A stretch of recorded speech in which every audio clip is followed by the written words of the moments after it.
cultivar la oración. Realmente a veces la oración es un área donde muchos patinamos, no somos constantes en esta disciplina espiritual en específico, pero es mucho mayor la edificación cuando se hace en comunidad. No es nuevo que ustedes sepan que debemos de orar en lo íntimo, debemos de tener un tiempo para orar por nuestras necesidades, por las cargas, también por las cargas que sabemos que nuestros hermanos tienen. Cada uno de nosotros tiene sus cargas por su familia, por su trabajo, por su economía, por muchas cosas, por su salud. Pero una de las cosas que quiero que a lo largo de todo esto tengamos en mente es que la oración en comunidad también es importante en la iglesia. Es un mandato, de hecho, el día de ayer, más allá del hecho de orar, que implica también el congregarse juntos. Mencionaba ayer en las redes sociales el famoso texto de Hebreos 10:25 que dice: no dejando de congregarse como algunos tienen por costumbre. Y es un texto que usualmente se saca de contexto solamente para señalar, para apuntar con el dedo a hacer exhortaciones, tal vez no con la actitud correcta. Pero esa conclusión tiene mucho más sentido, decía ayer, cuando se leen todos los versículos anteriores, porque viene hablando de la exhortación a una perseverancia que debe existir dentro de la iglesia, debe existir dentro de la comunidad, no solamente como personas individuales, sino que realmente, sabiendo que somos el cuerpo de Cristo, tenemos el mandato a perseverar en comunidad.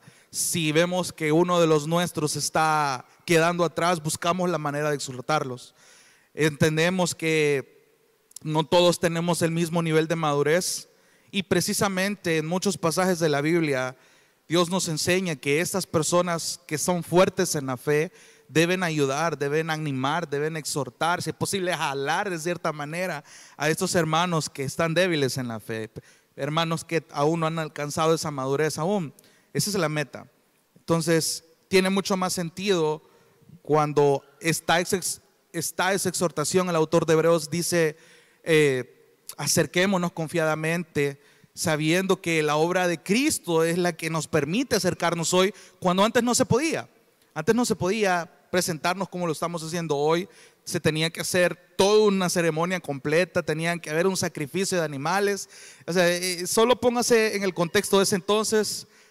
Para los que somos de olfato sensible, solo imagínense el hedor que tiraba tanto animal muerto, el hecho de estar oliendo sangre, de que pasara estas ceremonias así, pero tenía un propósito y la gente lo sabía. Entonces tiene mucho más sentido que ahora, hermanos, ahora que saben que han sido rescatados por este Jesús que murió en la cruz, acérquense de manera confiada. Y aún más sabiendo esto, anímense, estimúlense unos a otros al amor, a las buenas obras, a la piedad. Y entonces dice este paralelo: no dejando de congregarnos como alguno tiene por costumbre. Entonces anímense, aún sabiendo más que el día de Cristo se acerca. Entonces llegábamos a la conclusión ayer que ese texto no es tanto el sentido de señalar a los que no se congregan, sino entender la importancia, la magnitud que tiene el congregarse. Realmente hay un valor el hecho de que la congregación se reúna para alabar, para aprender de la palabra, y en este contexto que hacemos hoy, para orar.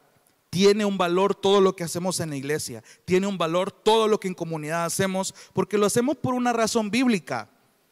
Sabiendo lo que ahora tenemos en Cristo, el valor que tenemos en Cristo, el esfuerzo que hacemos, tenemos que entender por qué lo hacemos y para quién lo hacemos. Y eso es lo precioso de entender que estos tiempos de ayuno no es solamente apretar la tripa y abstenernos de comer casi que todo el día, sino que realmente va más allá de eso, va más allá de solamente abstenerse, sino realmente someter nuestra carne en ese sentido, con el énfasis de que tenemos que orar. Hay mucho por qué orar. Hay cargas que cada uno de ustedes tienen y que nosotros tenemos, por las que debemos orar. Hay situaciones por las que cada uno de nosotros estamos atravesando, por las que hay que orar.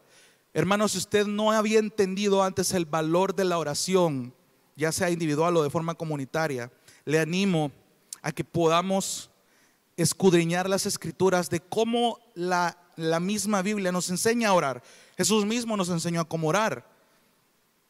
En muchas porciones usted puede aprender de cada personaje de la Biblia que se dirigían a Dios de una manera muy particular.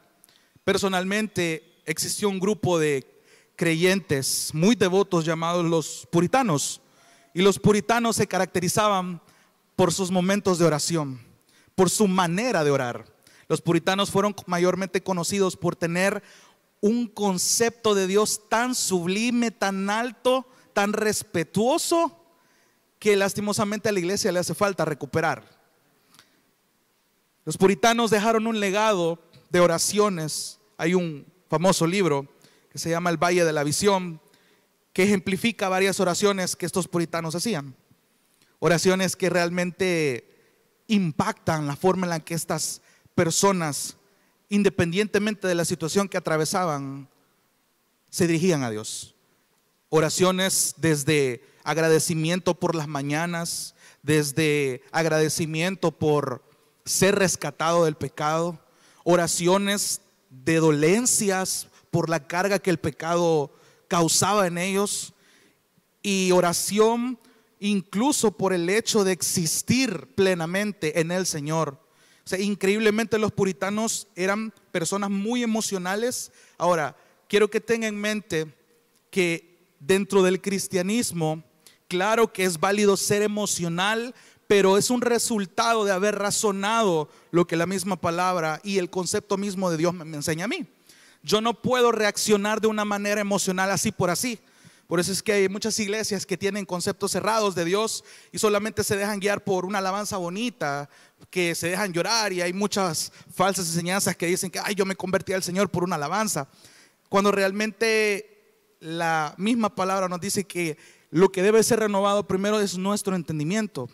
Cuando nuestro entendimiento es renovado, nuestro corazón tiene una respuesta. Hay una emoción expresada. Claro, es válido llorar con una alabanza, es válido llorar con una predicación que nos confronte, porque hemos razonado lo que esto nos enseña. Por eso es tan importante también lo que cantamos, no solamente lo que enseñamos, sino que realmente todo tiene que tener un porqué. Dios nos diseñó con una mente para poder pensar, para poder razonar, y todo lo que aprendemos debemos razonarlo, y no solamente que se quede aquí, sino una de las frases que comúnmente digo en los grupos de crecimiento, y es una de las oraciones que yo tengo, es que todo lo que aprendemos en la iglesia, que todo lo que usted aprende en su tiempo devocional, que no solamente su mente lo razone, sino que su corazón lo atesore, porque cuando hay una respuesta mental, hay una respuesta sentimental a ese proceso. Entonces tiene sentido, claro, podemos quebrantarnos en los momentos de oración. No me va a negar que hay momentos donde usted ha orado y ha tenido un día cargado, y en algún momento usted ha derramado lágrimas delante de Dios. Eso es un hecho. Claro, nuestra situación misma nos llega a quebrantar, nuestra situación misma puede llegar a doblegarnos de un modo correcto y de una actitud correcta. Y ese es el punto al que quiero llegar. Cuando nosotros somos afligidos, cuando nosotros somos quebrantados, y probablemente no estamos acostumbrados a verlo de esa manera, pero una de las oraciones puritanas que más me impactó esta semana en lo que estaba preparando esta pequeña meditación es el hecho de: los puritanos afirmaban que en los momentos más de quebranto son los momentos más preciosos, donde podemos contemplar realmente quiénes somos nosotros y quién es el Señor. Cuando nosotros nos damos cuenta que en medio de la aflicción más difícil que nosotros podamos atravesar, y sabemos a quién recurrir, no solamente se nos ha quedado un conocimiento teórico, sino realmente, ok, ¿cómo digiero esta verdad de Dios que yo he aprendido en mi vida, en esta situación? ¿En dónde debo depositar mi confianza? Porque usualmente somos personas desesperadas que cuando ya no, las cosas se nos salen de nuestro control, vemos para izquierda, derecha, norte, sur, y una simple alabanza puede recordarnos una gran verdad. Hemos cantado: fija tus ojos en Cristo, tan lleno de gracia y amor, y lo terrenal sin valor será. Entonces se da cuenta cómo es importante las decisiones que tomamos en cuanto a las disciplinas espirituales. Y René estaba leyendo precisamente este salmo en el que quiero que meditemos esta mañana. Salmo capítulo 1, acompáñenme ahí con sus Biblias. Es interesante cómo la Biblia presenta las decisiones que el ser humano puede llegar a tomar que determinan su destino final. Quiero explicárselo de una manera más detallada un poquito más adelante, pero quiero que leamos el Salmo capítulo 1. Solamente son 6 versículos. En la Biblia que yo tengo tiene los subtemas aquí, y le pone aquí contraste entre el justo y los impíos. Hay otras Biblias que dice la diferencia entre el justo y el malvado. Y note cómo del versículo 1 al versículo 3 está hablando de un grupo de gente, y del versículo 4 al versículo 6 está hablando de otro grupo de personas. Y es aquí donde quiero que meditemos en esta mañana. Vamos a leerlo completo. Salmo capítulo 1 dice, en la Nueva Versión de las Américas, se la voy a leer yo: cuán bienaventurado es el hombre que no anda en el consejo de los impíos, ni se detiene en el camino de los pecadores, ni se sienta en la silla de los escarnecedores. Versículo 2, sino que en la ley del Señor está su deleite, y en su ley medita de día y de noche. Será como árbol plantado junto a corrientes de agua, que da su fruto a su tiempo, y su hoja no se marchita. En todo lo que hace prospera. Versículo 4, no así los impíos, que son como paja que se lleva el viento. Por tanto, versículo 5, no se sostendrán los impíos en el juicio, ni los pecadores en la congregación de los justos.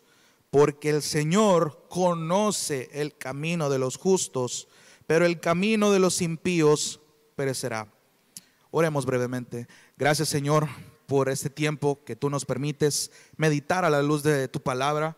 Permite, Señor, que podamos seguir aprendiendo, seguir siendo confrontados, seguir siendo consolados, exhortados, animados, Señor, y que al mismo tiempo ruego por el esfuerzo de mis hermanos, darles la fuerza necesaria para poder aguantar este día, Señor. Sabemos que hay un propósito precioso en someter nuestra carne este día, y te ruego por los que vienen en camino y por los que se van a integrar más adelante.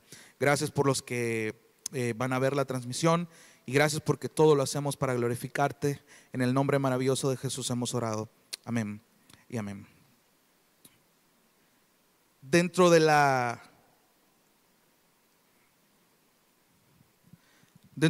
doctrinas de la gracia existe algo que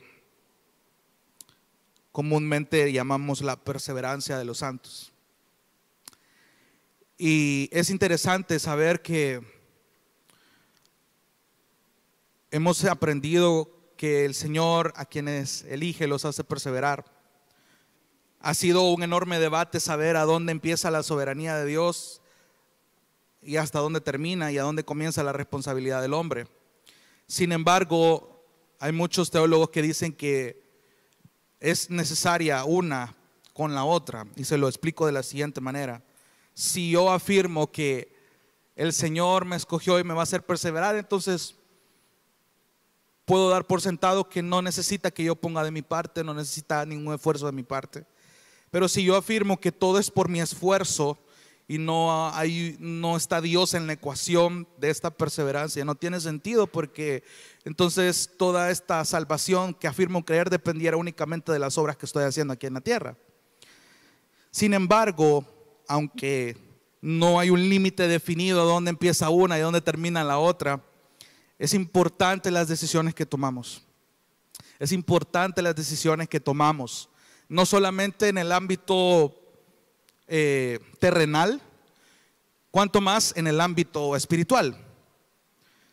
Cuando nosotros conocemos al Señor, cuando el Señor abre nuestro entendimiento y nos hace entender la palabra de Dios, cuando antes no la entendíamos, comienzan a haber nuevos anhelos, comienzan a haber nuevos deseos, comienzan a haber conceptos importantes que hoy hacen una respuesta, no solo en nuestra mente, sino en nuestro corazón. y nos hace atesorar más. Lo cantábamos hace ratito. La ley del Señor, su palabra revelada, es perfecta, porque tiene cualidades en el pecador de poder hacerlo santo para el Señor que él no lograría por su propia cuenta. Y por tanto, para eso es un deleite para el pecador, para el que ha sido transformado. Y a lo largo de ese caminar, esa perseverancia que lo santifica, el pecador va tomando decisiones importantes, desde disciplinarse, renunciar a ciertas cosas, cambiar hábitos, comenzar a pensar, a actuar, a hablar de cierta manera y hacer que toda su vida se comience a moldar a su Salvador, a que glorifique al Señor. No me lo va a negar que usted trata la manera, lo intenta a diario en su trabajo, en su familia, en sus quehaceres, en donde sea que el Señor lo mueva, pero usted trata de vivir una vida íntegra que a Dios le glorifique. Y conforme avanzamos en esta vida, tomamos decisiones. No es nuevo para usted que nosotros hemos tomado decisiones que nos han traído consecuencias que obviamente no han sido de provecho para nosotros, pero aún en esas cosas el Señor ha sido glorificado. En nuestros fracasos también Dios nos enseña cosas, y una de las primeras cosas que yo quiero enseñarle es que no dejemos de ser enseñables. No dejemos de ser enseñables, porque es una actitud que conforme nosotros vayamos tomando decisiones en el caminar diario hasta que Cristo venga o hasta que nos llame de regreso, nosotros tenemos que estar tomando decisiones vitales, desde las más pequeñas hasta las más importantes. Debemos tomar decisiones que glorifiquen a Dios. Pero ¿qué dice la Biblia al respecto de esto? Desde el momento en el que usted tomó hoy la decisión de venir acá, sabiendo que tenía un ayuno congregacional, hay un entendimiento, hay un deseo de esforzarse, hay un deseo de glorificar a Dios, hay un deseo de aprender. Sin embargo, la Biblia en el Salmo 1 da un panorama de aquel grupo de personas que toma decisiones que glorifican al Señor, y otro grupo de personas que toma decisiones que no glorifican al Señor. Básicamente hay tres cosas que yo quiero que note aquí, porque solo en el versículo 1 del capítulo 1 de los Salmos toca tres tipos de personas que básicamente vienen hablando de lo mismo. Los tres tipos de personas son los impíos, que en la Reina Valera aparece como los malos, los pecadores y los escarnecedores. Ahora, es importante ver que en el versículo 1 inicia con una bienaventuranza. Y es interesante que la Biblia, siempre que va a enfatizar el gozo que una persona creyente debe de tener cuando toma decisiones correctas en su caminar, la Biblia llama a esa persona alguien bienaventurado. Santiago llama bienaventurado a aquel que resiste la prueba. Jesús en Mateo capítulo 5 dice un montón de bienaventuranzas a estas personas que se preocupan por las cosas espirituales a lo diario de su caminar. Bienaventurados los que son pacificadores, bienaventurados los que lloran, bienaventurados los que tienen hambre y sed de justicia. O sea, a lo largo de la vida del creyente va anhelando cosas, se enfrenta a situaciones, se enfrenta a problemas que tiene que tomar decisiones. Y el Salmo 1 no necesita una mayor exégesis para entender lo que nos quiere decir el autor. Sin embargo, son cuestiones que nuestra pecaminosidad obstaculiza para poder cumplir. Es algo tan práctico como tomemos decisiones correctas. Ok, usted y yo podemos entender eso, pero ¿cómo realmente puedo tener ese discernimiento para tomar una decisión difícil cuando nos enfrentamos a las situaciones de la vida? Usted me puede decir amén, yo le puedo afirmar con total convicción estas cosas, pero cuando realmente viene una situación difícil a nuestra vida, ¿qué tan firme está nuestra convicción? Cuán bienaventurado, dice el versículo 1, es el hombre que no anda.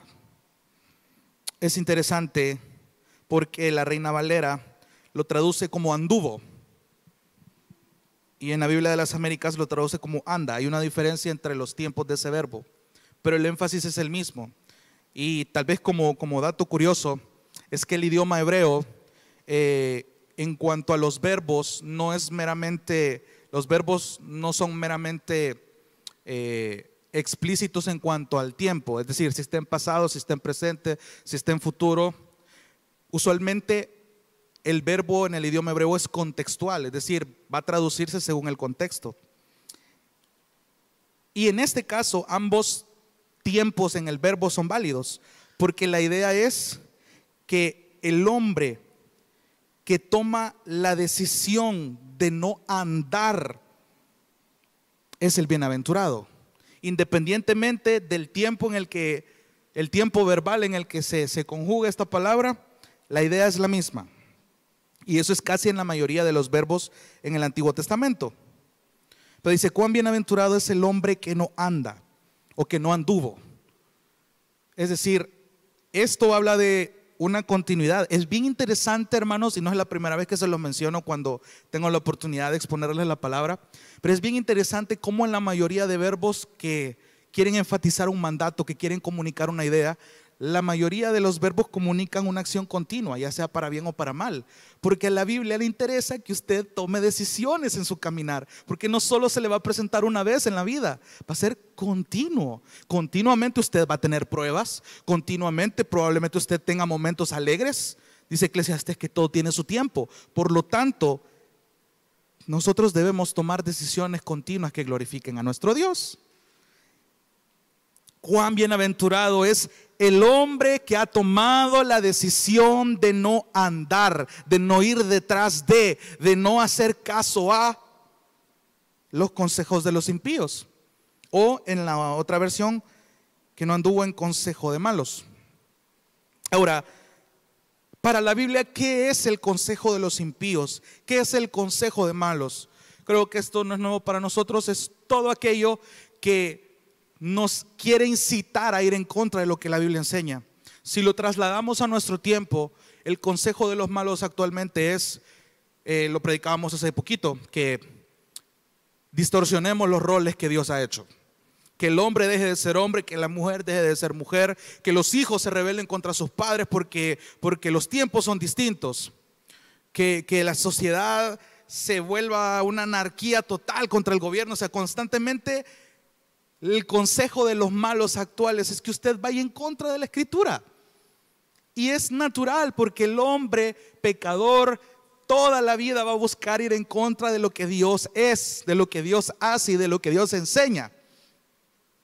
Cuando usted y yo entendemos esa verdad, tenemos un caminar que nos hace falta todavía y que vamos en ese caminar, y vienen los consejos, vienen los consejos de los impíos, los consejos de los malos.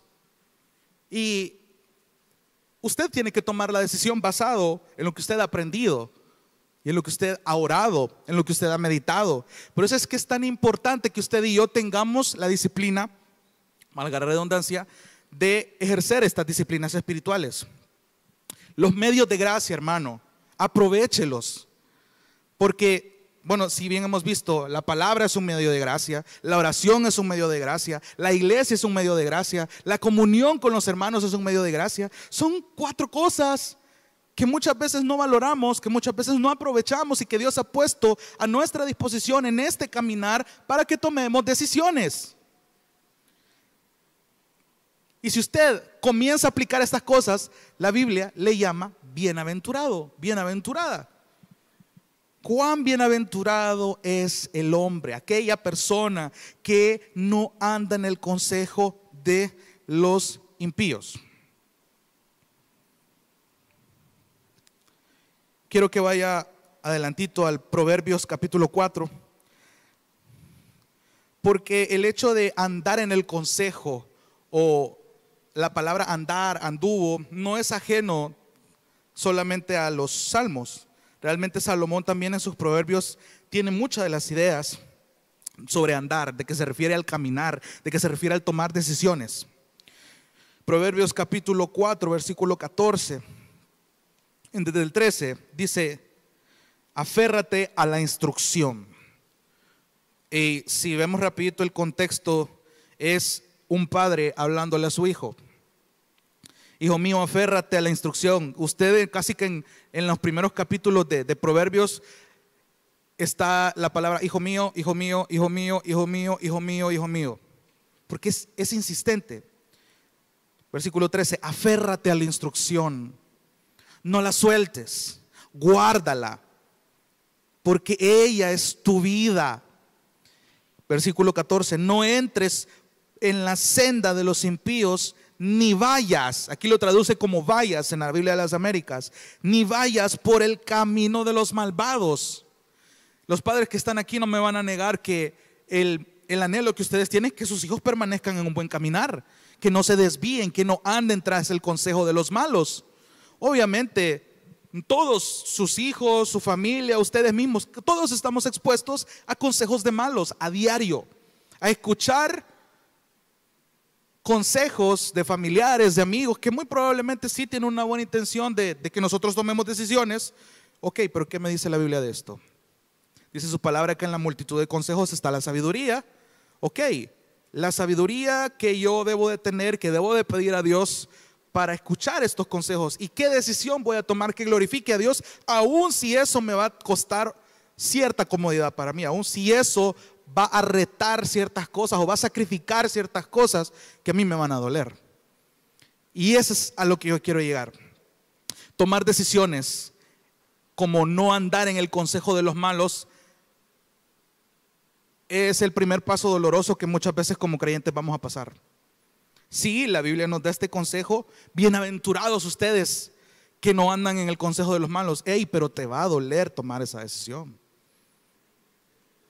porque usualmente al pecador no le gusta no andar en el consejo de los malos. Al pecador le gusta ir tras su maldad. ¿Por qué cree que en esta sociedad resulta más fácil portarse mal que portarse bien? Porque somos seres pecadores por naturaleza. Pero cuando no estamos en Cristo, nosotros doblegamos nuestra carne y eso va a doler. Desde el hecho en el que usted vino y se confrontó con la palabra y entendió que usted no la estaba viviendo como debería de vivirlo, y empieza a tomar decisiones que duelen. Empieza a tomar decisiones que, ok, esto me va a costar esto. Ese es el precio. Ese es el precio de seguir a Jesús. Cargar la cruz es una misión bien difícil si lo queremos lograr por nuestra propia cuenta. Aún reconociendo que Dios es quien nos da la fuerza para cargar nuestra cruz todos los días para seguirle, es un precio doloroso. Quiero que lo tenga bien en claro, hermano. ¿Por qué? Porque más allá de pintarle un paisaje trágico, quiero enfocarle a que en esos momentos difíciles entienda quién es Dios.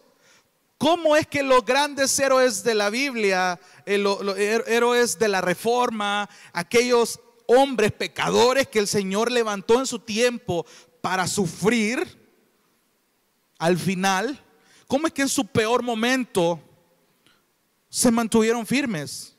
¿Cómo es posible que algo que yo he leído de un pedazo de papel pueda arraigarse tan firmemente a mi vida que yo estoy dispuesto a morir por ella?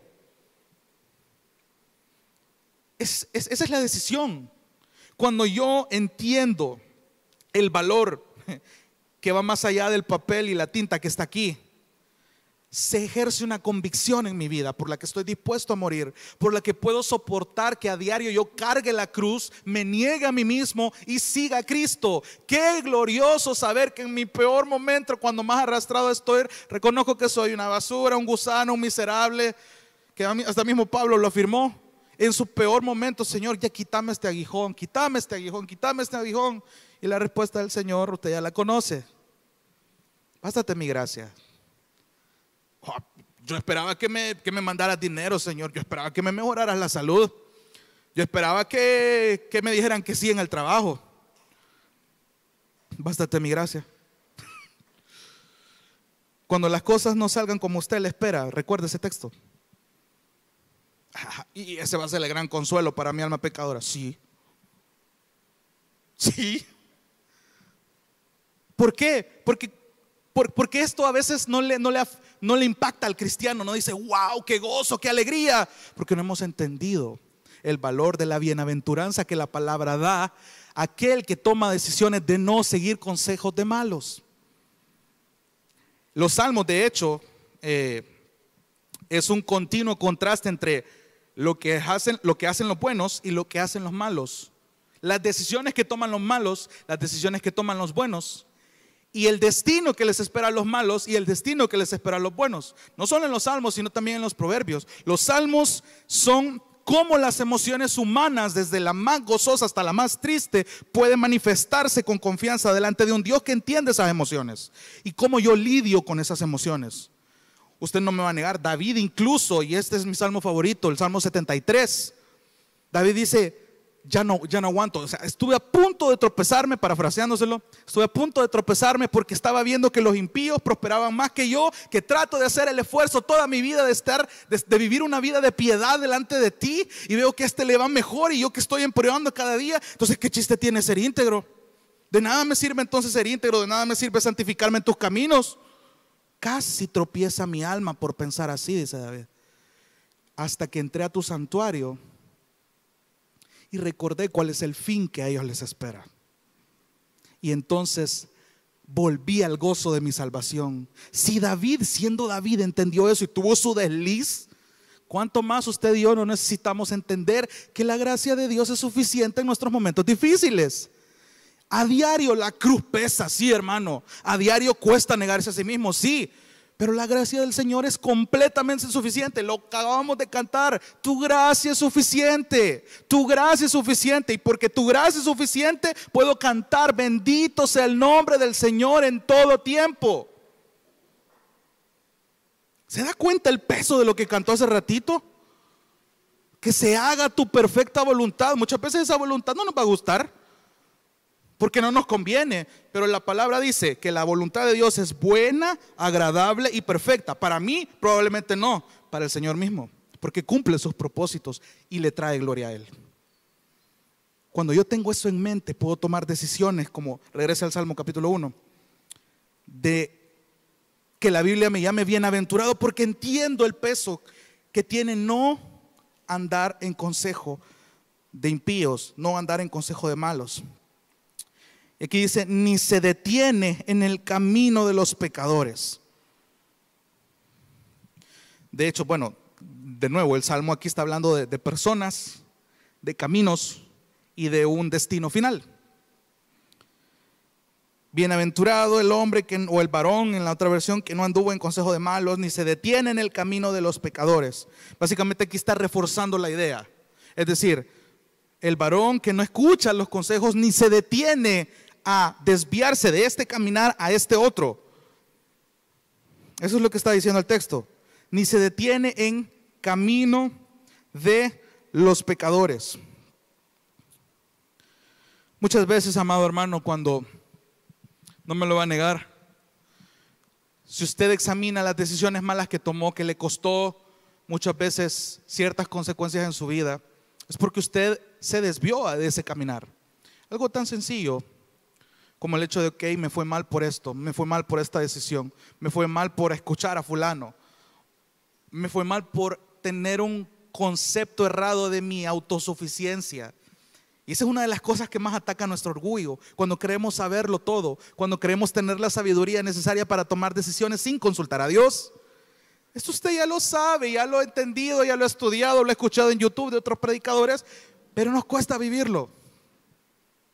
Basta con que usted lea este salmo y diga: bienaventurado aquel que no se detiene en el camino de los pecadores, aquel que no confía en su propia sabiduría. Un montón de veces la Biblia dice: no te confíes de tu propia sabiduría. Santiago dice que cuando reconocemos que nos falta sabiduría, porque ese es el primer paso, porque ataca nuestro orgullo reconocer que yo no lo sé todo, que no puedo depender de mi propia cuenta.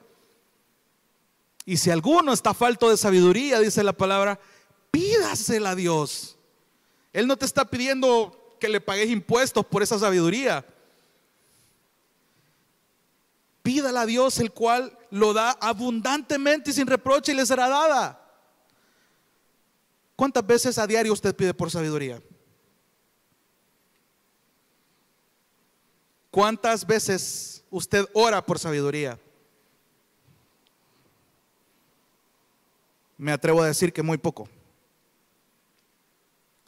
Cuando entendemos el valor de la sabiduría, hermanos, podemos tomar decisiones correctas, porque eso nos impide a no detenernos en el camino de pecadores.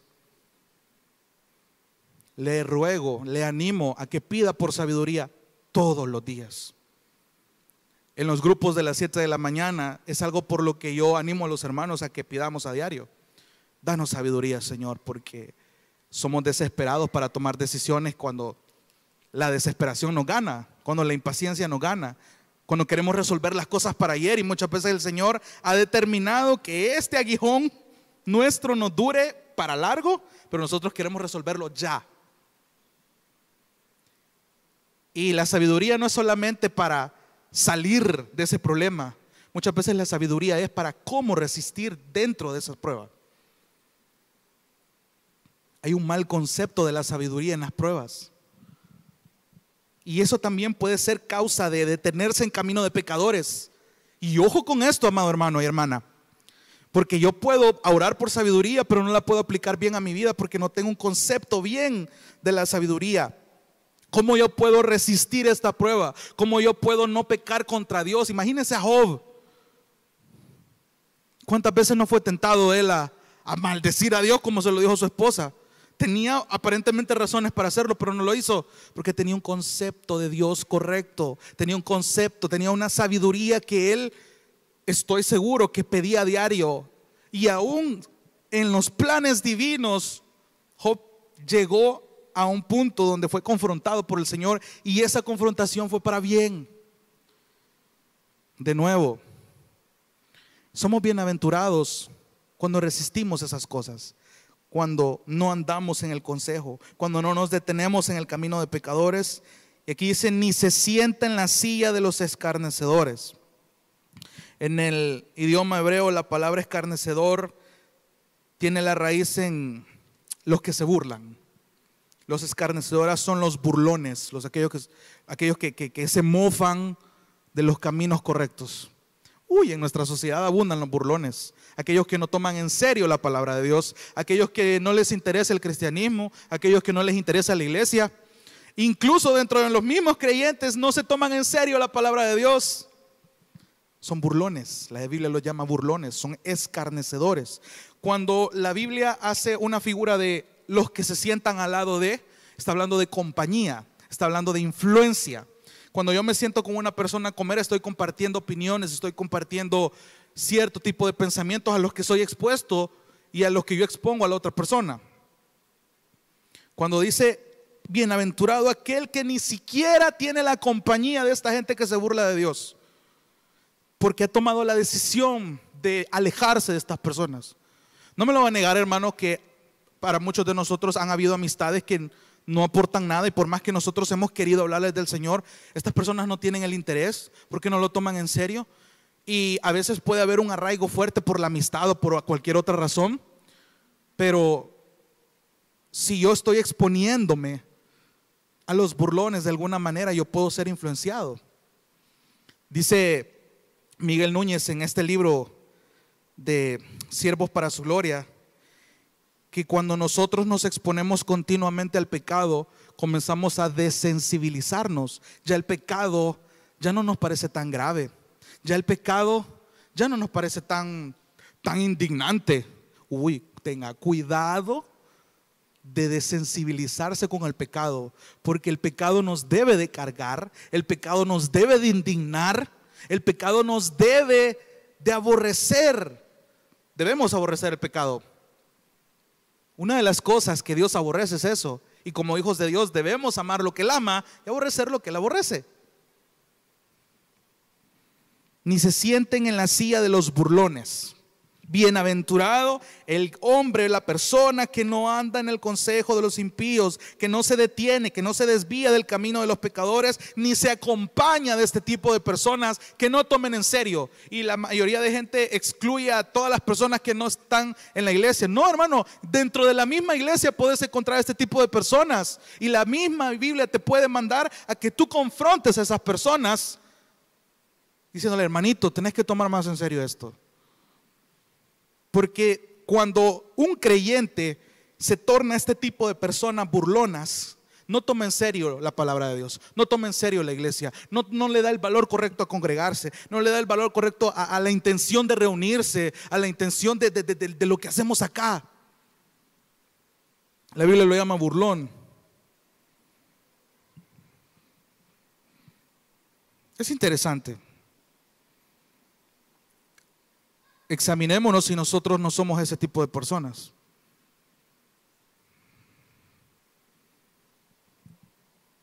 Yo me identifiqué mucho en un momento de mi vida con ese tipo de personas.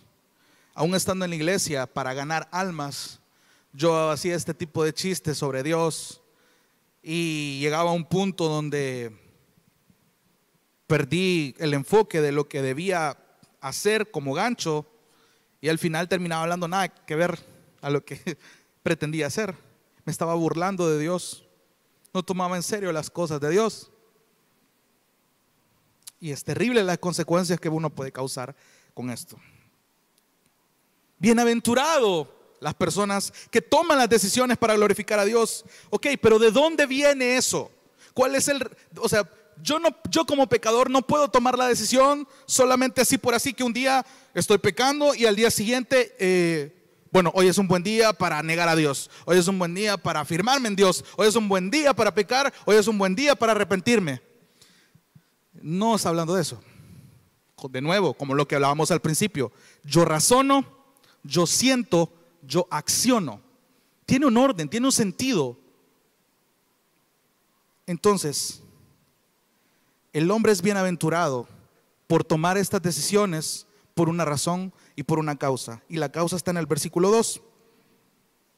Sino que,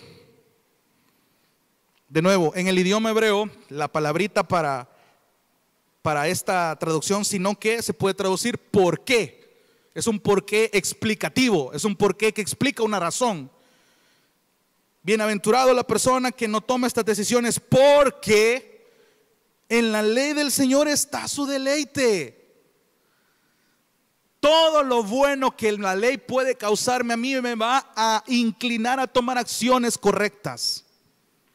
Hermano, tome en serio sus tiempos de meditación en la palabra, tome sus tiempos de meditación en la oración, tome en serio el hacer tiempo en su agenda, porque yo sé que es cansado trabajar, yo sé que es cansado hacerse cargo de ciertas tareas, pero hermano, le recuerdo que usted no es el dueño de su propio tiempo. Dios le ha dado el tiempo que usted tiene determinado vivir en este mundo. David lo reconoció y dijo: Señor, en tus manos están mis tiempos. Nosotros debemos orar de la misma manera. Ay, es que no me queda tiempo. Sí, que el tiempo no nos pertenece, hermano. El tiempo es de Dios. Incluso eso hemos sido llamados a administrar y estamos siendo bien pésimos administradores de las cosas que Dios nos ha dado. En este caso, el tiempo. Cuanto más de los medios de gracia que Él nos ha permitido tener. Hacemos un mal uso muchas veces de la iglesia, de la oración, de la palabra, de la comunión.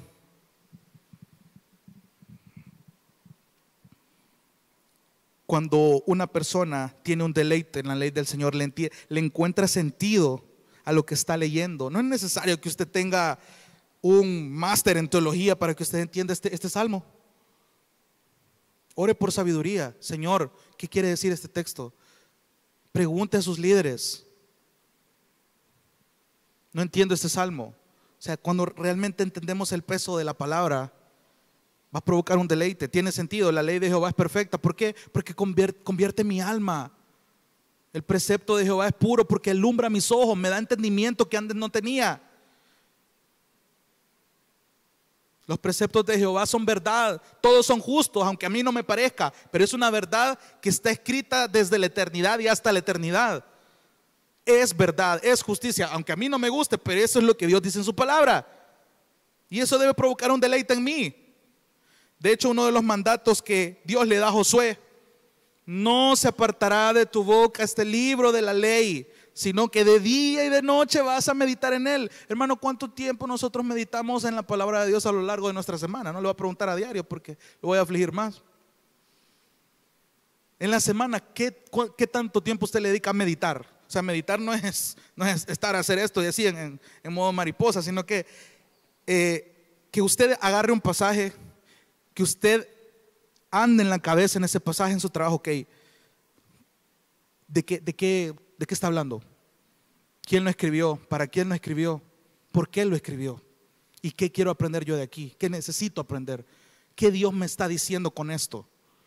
Mire, es bien interesante cuando usted le hace preguntas al texto. No es solamente, Señor, te alabo por un día más que me has dado, amén, ya leí el salmo, adiós, nos vemos.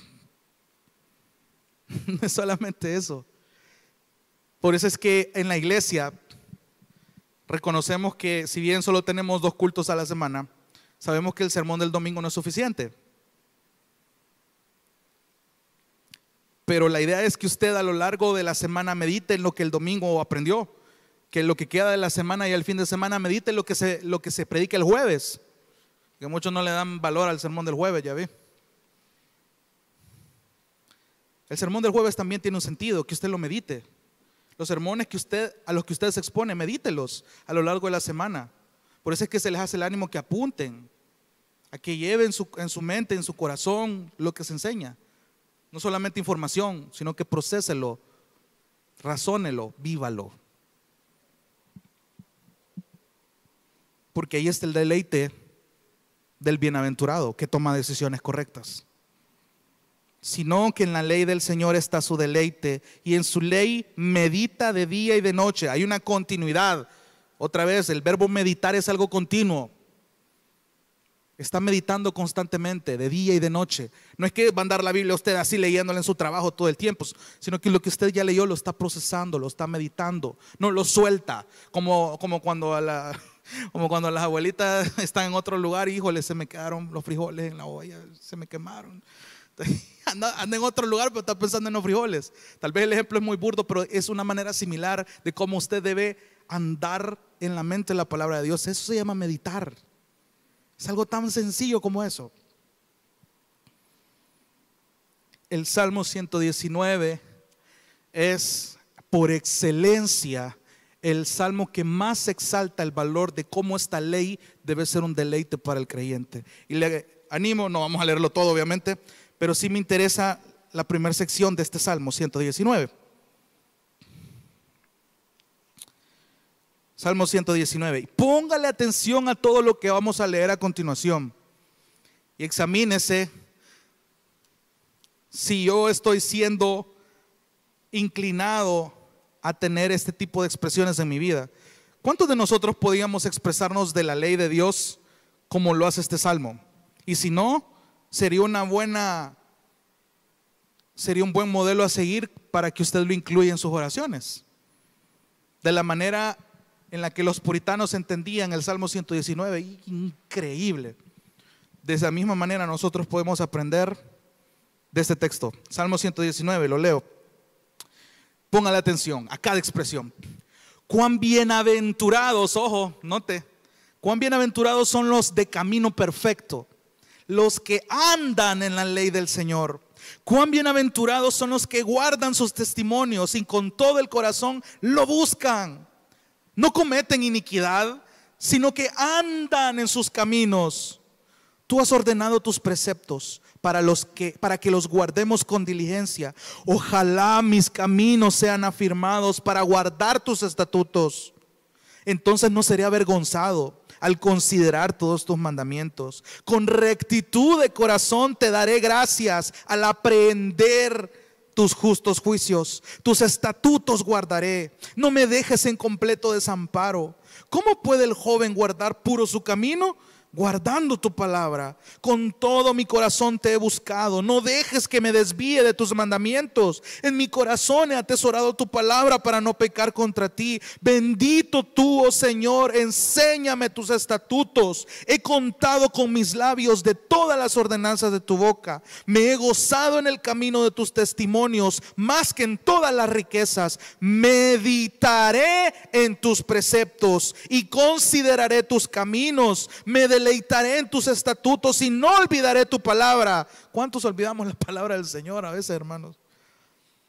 Versículo 17. Favorece a tu siervo para que viva y guarde tu palabra. Abre mis ojos para que vea las maravillas de tu ley. Peregrino soy en la tierra, no escondas de mí tus mandamientos. Quebrantada está mi alma, anhelando tus ordenanzas en todo tiempo. Tú reprendes a los soberbios, los malditos que se desvían a tus mandamientos. de tus mandamientos. Quita de mí el oprobio y el desprecio, porque yo guardo tus testimonios. Y aunque los príncipes se sienten y hablen contra mí, tu siervo medita en tus estatutos. También tus testimonios son mi deleite y ellos son mis consejeros. Es increíble. ¿Cuántos realmente podemos hablar así de la palabra de Dios? Es increíble, y vuelvo al Salmo capítulo 1. Es increíble cómo la iglesia tiene en tan poca estima la palabra de Dios hoy. Es increíble cómo nosotros no le damos el valor que la palabra del Señor merece. Y ojo, no le estoy hablando de que usted idolatre el papel y la pasta de esto, porque muchos cometen ese error, sino el contenido de este. ¿A quién me apunta lo que dice acá? Ese es el valor de la palabra. Ese es el sentido de la palabra del Señor. Entonces, ya para ir aterrizando, amados hermanos, tomar decisiones para no escuchar el consejo de los malos, para no ir en camino de pecadores, para no sentarnos en las sillas de los burlones, son cosas que son resultado de tener un deleite en la palabra. Si yo no tengo un deleite en la palabra del Señor, no puedo tomar estas decisiones. Por eso es que es tan vital que usted ocupe los medios de gracia, que usted ocupe un tiempo para orar, para leer. ¿Es difícil disciplinarnos? Sí, la santidad requiere disciplina. Santificarnos, y eso es algo que también el pastor Miguel Núñez menciona, santificarnos requiere un precio, y ese precio muchas veces nos va a dejar solitarios. La santidad tiene un precio, y es increíble que cuando el creyente entiende el precio, lo paga, se deleita en la ley de Dios, toma decisiones correctas. Entonces quiero terminar con la otra cara de la moneda. Versículo 4 del capítulo 1 de Salmos. Perdón, versículo 3. Hace una comparación que es un poquito interesante. En su ley medita de día y de noche. Versículo 3. Será como árbol plantado junto a corrientes de agua. Es interesante porque el verbo en el idioma hebreo es trasplantado. Es decir, en la agricultura hebrea esta palabra se entendía como ciertos, había unas cierta especie de árboles que parecía como que si ellos mismos fructificaran su propia semilla. Es decir, los árboles crecían, depositaban su semilla y como que automáticamente a su lado crecían otras. Era como plantarse a sí mismos, esa es la idea. Pero el pecador no puede santificarse a sí mismo por su cuenta, sino que necesita de Dios. Y aquí es donde entra la ley del Señor. La comparación es intencional. Será como árbol que está plantado y no por su cuenta junto a corrientes de agua. Esas corrientes usted las puede comparar con todos aquellos consejos de malos, camino de pecadores, silla de escarnecedores o de burlones. Y aunque esas corrientes estén cerca, ese árbol plantado va a permanecer. Es algo que está cimentado, es algo que está arraigado. ¿Se acuerda de lo que cantamos? Como árbol plantado junto a aguas, así mi ser se deleita en tu palabra. Será como árbol plantado junto a corrientes de agua, que da su fruto a su tiempo. El error que cometemos cuando entendemos la ley del Señor, cuando decimos, uy, esto lo tiene que conocer todo el mundo, y empezamos a pelear con izquierda y derecha, y queremos demostrar que sabemos, y queremos demostrar que hemos cambiado, y el Señor viene y nos intenta bajar la velocidad de muchas maneras. Hey, todo tiene su tiempo. La sabiduría por la que en teoría tantos pedimos. Ahora usted conoce los frutos del Espíritu: amor, gozo, paz, paciencia y todos. Examínese cuántos de esos frutos hasta el día de hoy usted tiene.